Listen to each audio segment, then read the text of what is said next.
7 ವರ್ಷ ಪ್ರೀತಿಸಿ ಮದುವೆಯಾದವಳಿಗೆ ಕೈಕೊಟ್ಟ ಲವರ್.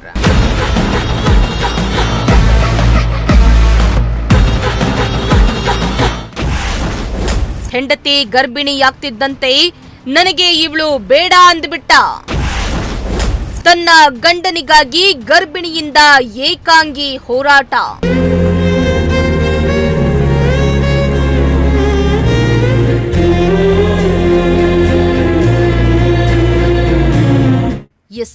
ಕೆಲವು ಹೆಣ್ಣು ಮಕ್ಕಳ ಪಾಲಿಗೆ ಮದುವೆ ಅನ್ನೋದು ವರವಾದ್ರೆ ಇನ್ನು ಕೆಲ ಹೆಣ್ಣು ಮಕ್ಕಳ ಬಾಳಿಗೆ ಶಾಪವಾಗ್ತಾ ಇದೆ. ಮದುವೆಯಾಗಿ ಗಂಡ ಮಕ್ಕಳ ಜೊತೆ ಸುಖವಾಗಿರ್ಬೇಕೆಂದುಕೊಂಡ ಅದೆಷ್ಟೋ ಹೆಣ್ಣು ಮಕ್ಕಳು ಗಂಡನ ಮನೆಗೆ ಬರ್ತಾರೆ. ಆದ್ರೆ ಕೆಲ ಕಿರಾತಕ ಗಂಡಂದಿರ ನೀಚ ಬುದ್ಧಿಗೆ ಹೆಣ್ಣು ಮಕ್ಕಳ ಬಾಳು ಬೀದಿಗೆ ಬೀಳುವಂತಾಗಿದೆ. ಪ್ರೀತಿ ಮಾಯಾಂಗನಿ ಅಂತ ಗೊತ್ತಿದ್ರೂ ಕೂಡ ಅದೆಷ್ಟು ಯುವಕ ಯುವತಿಯರು ಪ್ರೀತಿಯ ಪಾಶಕ್ಕೆ ಬಿದ್ದು ಕೆಲವರು ಸುಂದರ ಬದುಕನ್ನ ಕಟ್ಕೊಂಡ್ರೆ ಇನ್ನು ಕೆಲವರು ತಮ್ಮ ಬಾಳನ್ನೇ ಹಾಳು ಮಾಡ್ಕೊಳ್ತಾರೆ. ಇತ್ತೀಚಿನ ಸೋಷಿಯಲ್ ಮೀಡಿಯಾ ಜಮಾನ ಬಂದ ಮೇಲೆ ಪ್ರೀತಿ ಪ್ರೇಮಕ್ಕೆ ಬೆಲೆಯೇ ಇಲ್ಲದಂತಾಗೋಗಿದೆ.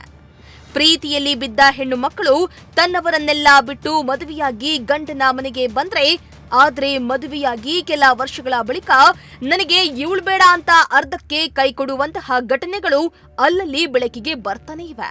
ಇದೀಗ ಅಂತಹದ್ದೇ ಘಟನೆ ತುಮಕೂರಿನಲ್ಲಿ ಬೆಳಕಿಗೆ ಬಂದಿದ್ದು, ಇಲ್ಲೊಂದು ಜೋಡಿ 7 ವರ್ಷಗಳ ಕಾಲ ಪ್ರೀತಿಸಿದ್ದು ಕಳೆದ 1.5 ವರ್ಷದ ಹಿಂದೆ ಮನೆಯವರಿಗೆ ಗೊತ್ತಿಲ್ಲದಂತೆ ಮದುವೆಯಾಗಿ ಸಂಸಾರ ನಡೆಸ್ತಾ ಇದ್ರು.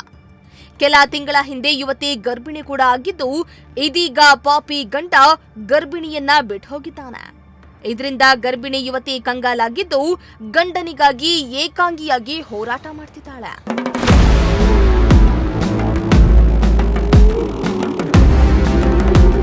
ಹೀಗೆ ಫೋಟೋದಲ್ಲಿ ಕ್ಯೂಟ್ ಆಗಿ ಇರುವ ಜೋಡಿಯ ಹೆಸರು ಮೇಘನಾ ಹಾಗೂ ಬೊಮ್ಮನಾಯಕ ಅಂತ.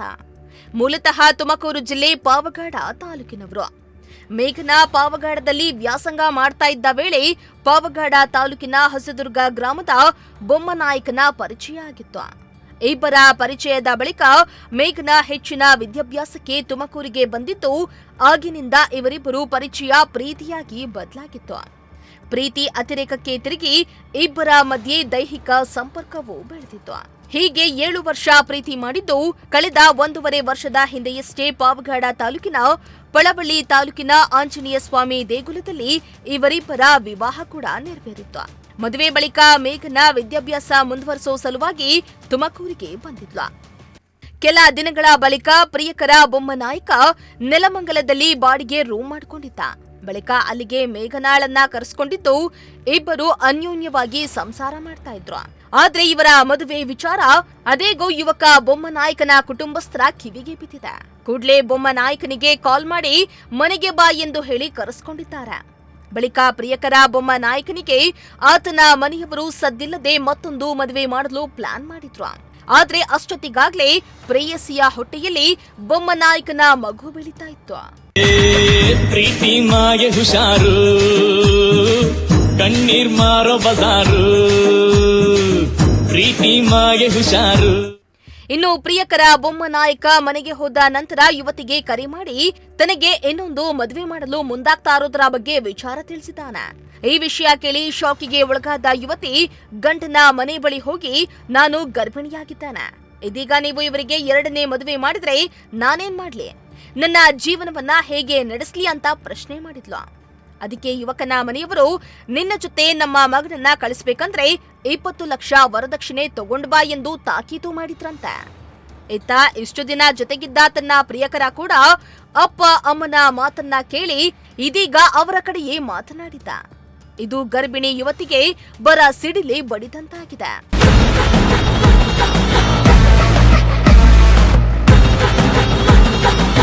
ಬೊಮ್ಮನಾಯಕನನ್ನ ಪ್ರೀತಿಸಿ ಮದುವೆಯಾಗಿದ್ದ ಯುವತಿಗೆ ಇತ್ತ ತವರು ಮನೆಯವರ ಆಸರೆಯಿಲ್ಲ. ಆತ ಗಂಡನು ಜೊತೆ ಇಲ್ಲದೆ ಕಂಗಾಲಾಗಿದ್ದು 6 ತಿಂಗಳ ಮಗುವನ್ನ ಹೊಟ್ಟೆಯಲ್ಲಿಟ್ಕೊಂಡು ನ್ಯಾಯಕ್ಕಾಗಿ ಕಳೆದ 20 ದಿನಗಳಿಂದ ಪೊಲೀಸ್ ಠಾಣೆಗೆ ಅಲೆದಾಡ್ತಿದ್ದಾಳೆ.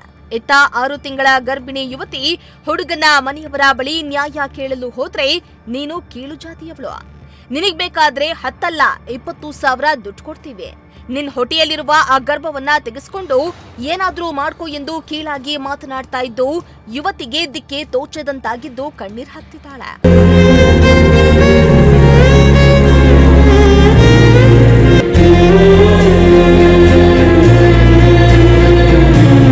ಒಟ್ನಲ್ಲಿ ಯುವತಿ ತನ್ನ ಮನೆಯವರನ್ನ ಬಿಟ್ಟು ಪ್ರೀತಿಸಿದವನ ಜೊತೆ ಬದುಕು ಕಟ್ಟಿಕೊಳ್ಳಲು ಮುಂದಾದವಳ ಪಾಲಿಗೆ ಪ್ರಿಯಕರ ಹಾಗೂ ಆತನ ಮನೆಯವರು ವಿಲನ್ ಆಗಿದ್ದಾರೆ. ಪ್ರಿಯಕರನನ್ನ ನಂಬಿ ಬಂದ ಯುವತಿ ಇದೀಗ ಗರ್ಭಿಣಿಯಾಗಿದ್ದು ನ್ಯಾಯಕ್ಕಾಗಿ ಒಬ್ಬಂಟಿಯಾಗಿ ಹೋರಾಟ ಮಾಡ್ತಿದ್ದಾಳೆ. ಸದ್ಯ ಈ ಸಂಬಂಧ ತುಮಕೂರು ಮಹಿಳಾ ಪೊಲೀಸ್ ಠಾಣೆಯಲ್ಲಿ ದೂರು ದಾಖಲಾಗಿದ್ದು ಪೊಲೀಸರು ಯುವತಿಗೆ ನ್ಯಾಯ ಒದಗಿಸಿಕೊಡ್ತಾರಾ ಎಂಬುದನ್ನ ಕಾದು ನೋಡಬೇಕಾಗಿದೆ. ಸರ್, 7 ಇಯರ್ಸಿಂದ ಒಂದು ಹುಡುಗನ ಲವ್ ಮಾಡಿದ್ದೆ. 1.5 ಇಯರ್ ಬ್ಯಾಕ್ ಮದುವೆ ಮಾಡ್ಕೊಂಡಿದ್ವು. ಇಷ್ಟು ದಿನ ಚೆನ್ನಾಗಿದ್ದು 1.5 ಮಂತ್ ಬ್ಯಾಕ್ ಇಂದ ಅವ್ರ ತಂದೆ ತಾಯಿ ನಾವು ಬೇರೆ ಮದುವೆ ಮಾಡ್ತೀವಿ ಅಂತ ಹೇಳ್ತಿದ್ದಾರೆ. ಏನು ವಿಚಾರ ಅಂತ ಕಾಲ್ ಮಾಡಿ ಅವ್ನು ಕೇಳಿದಾಗ, ಇಲ್ಲ ನೀವು ಇಂಟರ್ ಕ್ಯಾಸ್ಟು, ಇಲ್ಲ ಬೇರೆ ಕ್ಯಾಸ್ಟ್ ನಾವು ಮನೆಗೆ ಕರ್ಕೊಳ್ಳಲ್ಲ, ಹಂಗೆ ಹಿಂಗೆ ಅಂತ ಹೇಳಿ ನಾವು ಸತ್ತೋಗ್ತೀವಿ, ಅವಳನ್ನ ಕರ್ಕೊಂಬಂದ್ರೆ ಅಂತ ಹೇಳ್ತಿದ್ದಾರೆ ಸರ್. ಅದಕ್ಕೆ ಕಂಪ್ಲೇಂಟ್ ಕೊಡೋಕೆ ಒಂದು 20 ಡೇಸಿಂದ ಸುತ್ತಾ ಇದ್ದೀವಿ. ಕಂಪ್ಲೇಂಟ್ ತೊಗೊತಿಲ್ಲ. ಇಲ್ಲೆಲ್ಲ ಅವರು ಸ್ಟೇಷನ್ ಲಿಮಿಟ್ಸ್ ಪಾವಗಡ ಹೋಗಿ ಅಲ್ಲಿಂದ ಅಲ್ಲಿ ವೈನ್ ಹೊಸಕೋಟೆಗೆ ಹೋಗಿ ತುಮಕೂರ್ಗೆ ಹೋಗಿ ಅಂತ 20 ಡೇಸಿಂದ ಸುತ್ತಿಸ್ತಾನೆ ಇದ್ದಾರೆ.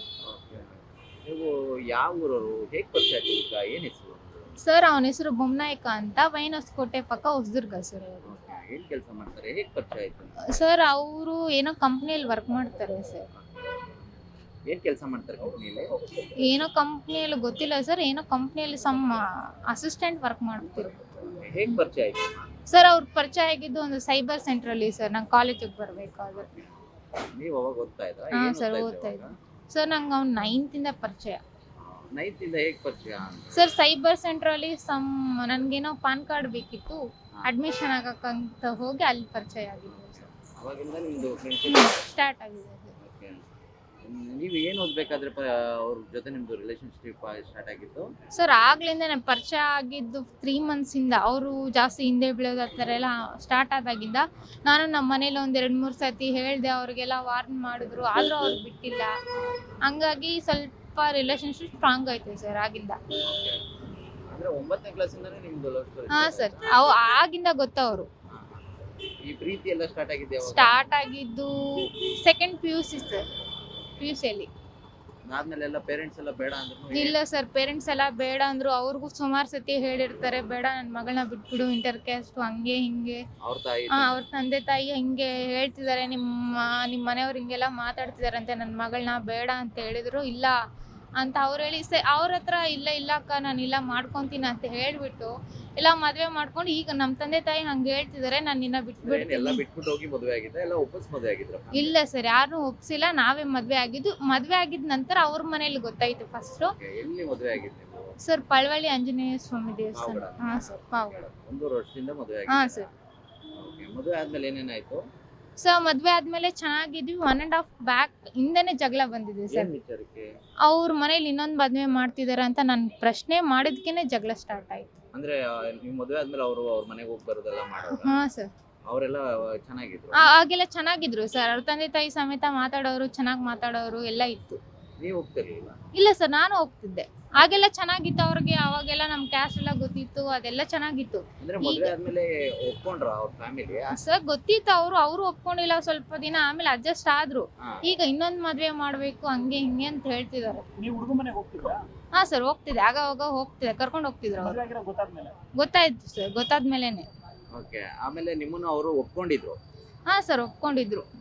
ನನ್ನ ಫೋನಲ್ಲೆಲ್ಲ ಮಾತಾಡ್ತಿದ್ರು ಸರ್. ಅವ್ರ ತಂದೆ ಅವ್ರ ತಾಯಿ ಎಲ್ಲ ಫೋನಲ್ಲೆಲ್ಲ ಮಾತಾಡ್ತಿದ್ರು. ಹಿಂಗೆ ಸರ್, ಹಿಂಗೆಲ್ಲ ವಿಚಾರ ಆಗಿದೆ ಹಂಗೆ ಹಿಂಗೆ ಹೇಳಿದ್ರು. ಸರಿ ನಮ್ಮ ಆಯಿತು, ಏನೋ ಒಂದು ಮಾಡೋಣ ಹಂಗೆ ಹಿಂಗೆ ಹೇಳ್ತಿದ್ರು. ನಾನು ಯಾಕೆ ಏನು ಇದೆಲ್ಲ ಇನ್ನೊಂದು ಮದುವೆ ಅಂತಿದ್ದಾರಲ್ಲ, ಏನು ಕತೆ ಅಂತ ಸ್ವಲ್ಪ ವಾಯ್ಸ್ ರೇಸ್ ಮಾಡಿ ಮಾತಾಡ್ದಾಗಿಂದ, ಇಲ್ಲ ನೀನು ಮತ್ತೆ ಕರ್ಕೊಂಬಂದ್ರೆ ನಾವು ಸುತ್ತೋಗ್ಬಿಡ್ತೀವಿ. ಅವನಂತಾನೆ ಒಂದು 20 ಲಕ್ಷ ದುಡ್ಡು ತೊಗೊಂಬಾ, ಇವಾಗ ಮತ್ತೆ ಮಾಡ್ಕೊಂಡು ಎಲ್ಲ ಸರಿ ಹೋಗೋ ಥರ ನಾನು ನೋಡ್ಕೊತೀನಿ, ಇಲ್ಲಾಂದರೆ ಬರಲೇ ಬೇಡ, ಅವ್ರು ಬಂದರೆ ನಿನ್ನ ಸಾಯಿಸ್ಬಿಡ್ತಾರಂತೆ. ಅವ್ರ ಮಾವ ಅವರೆಲ್ಲ ಏನೇನೋ ಎಲ್ಲ ಬೆದರಿಕೆ ಹಾಕೋದು, ಫೋನ್ ಮಾಡಿ ಈ ಟಾರ್ಚರ್ ಮಾಡೋದು, ಹಿಂಸೆ ಮಾಡೋದು ಮಾಡ್ತಾರೆ ಸರ್. ಇನ್ನೊಂದು ಮತ್ತು ವಿಚಾರ ಯಾರಿಂದ ಬಂತು ನಿಮ್ಗೆ ಯಾವಾಗ ಗೊತ್ತಾಯ್ತು? ಏನು ಸರ್?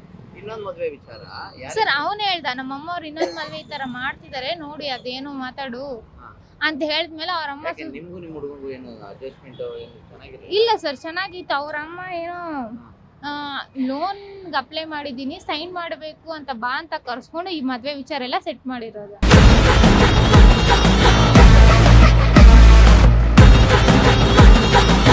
ಕ್ಯಾಮರಾ ಪರ್ಸನ್ ಸಂಜಯ್ ಜೊತೆ ಪುನೀತ್, ಪ್ರಜಾಶಕ್ತಿ ಟಿವಿ, ತುಮಕೂರು.